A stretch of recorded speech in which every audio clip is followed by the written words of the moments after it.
Demak, payg'ambarlar oilasida ham janjal bo'lgan, kundoshlik janjallari, farzandlar janjallari, ota-bola janjali, aka-uka janjali. Ular ham inson. Hozirgi holatda batariqa a'lo. Ba'zi munofiqlar borda, bir mu'minlarning uyidagi kundoshlik janjallarini, farzandlar ota-bola janjalini ko'rib qolsa, ana bularning ahvoli, musulmonlarning, dindorlarning ahvoli, ana ulamolarning ahvoli. Ko'ryapmiz, eshityapmiz, bir-birini go'shini yeb yotibdi. Ko'rarga ko'zi yo'q, otarga o'qi yo'q ekan bolalari bir-birini. To'rtta xotin qilib olib, bir-birini go'shini yeb yotibdi ekan ayollar. Ko'ryapmiz, eshityapmiz deb yotishadi. Nima bo'pti ko'rsang, eshitsang? Kim hozirgi odamzod? Kim bu? Oddiy odam bular. Payg'ambarlar xonadonida bunaqangi janjallar bo'lgan ekan axir. Bismillahirrohmanirrohim. 55-foyda. Hech qaysi xonadon janjaldan xoli bo'lmasligini tushunish. Hatto payg'ambarlar xonadonida janjallar bo'lgan ekan. Mana Ibrohim alayhisalom qarang. Eng tavhidning otasi Sora bilan Hojarning o'rtasida kelishmovchilik bo'ldi. Shuning uchun Alloh buyurdi, Hojarni olib borib tashladi dedi Makka ga. O'sha Sorani o'zi bergandi Hojarni, lekin ko'zimdan yo'qotdi rashkka kelib. Mana qarang Yaqub alayhisalomning uyida qancha bolalarning janjali bo'lib yotibdi. Rasululloh sollallohu alayhi vasallamning ahli baytlarida qarang. Ayollar qancha Oysha onamizdan shikoyat qilgan. Oyshaga ko'p moyil bo'lyapsiz. Oyshani kunda odamlar sizga sovg'a beryapti. Oysha u, Oysha bu. Rasululloh sollallohu alayhi vasallam shuning uchun ba'zida ayollardan arazlab bir oylab ularga gapirmay yurdilar-ki, hatto Qur'onda ularni taloq qilib yuborish bilan tahdid qilindi.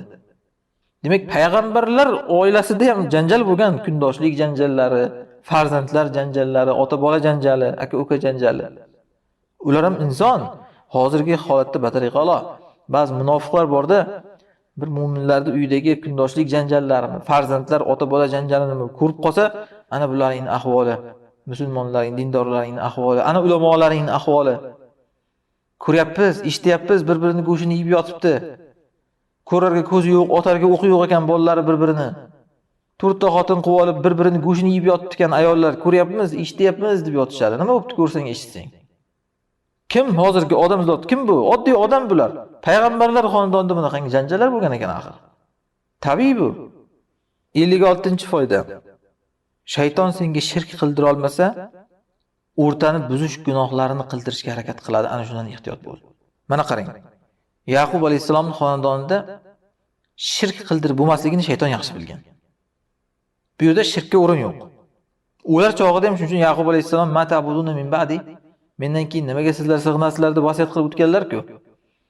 U shirkka umuman o'rin bo'lish mumkin emas edi bu yerda. Shuning uchun shayton nima qilgan? O'rtani buzish fitnasini amalga oshirgan aka-ukalar bilan. Mana shu narsa Rasululloh sollallohu alayhi vasallam hadisda ogohlantirgan narsa. Shayton Arab yarim orolida unga ibodat qilinishidan umidini uzdi deganlar.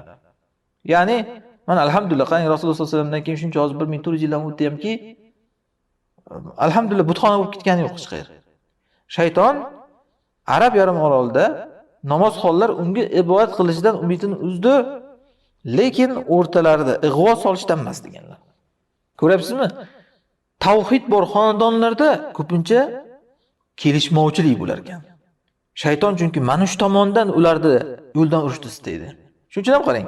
Masalan, johil xonadonlarda er-xotin janjalimi, ota-bola janjalimi ko'p kuzatilmasligi mumkin. Ularda chunki shirk qilib yurgani, kufr qilib yurgani, benamoz bo'lib yurgani o'zi shaytonga yetadi-da, ularni baxtlik, saodatlik qilib qo'yaveradi. Bir-biri bilan qayramay ya'ni. Ammo ko'rasiz, dindorlar xonadonida janjal tugamaydi. Muvahhidlarda, da'vatchilarda, mujohidlarda xonadonida kundosh janjali, bola-chaqa janjali, ota-bola janjali tugamaydi. Nimaga mana shunday bo'ladi? Chunki bu xonadonlarda shirk qildirishdan shayton umidini uzgandan keyin, mana hadisda aytilgan, Yaqub alayhisalomning xonadonida ham qildirilgan o'rtada tahrish, bir-biriga gijlash fitnasini uyushtiradi shayton.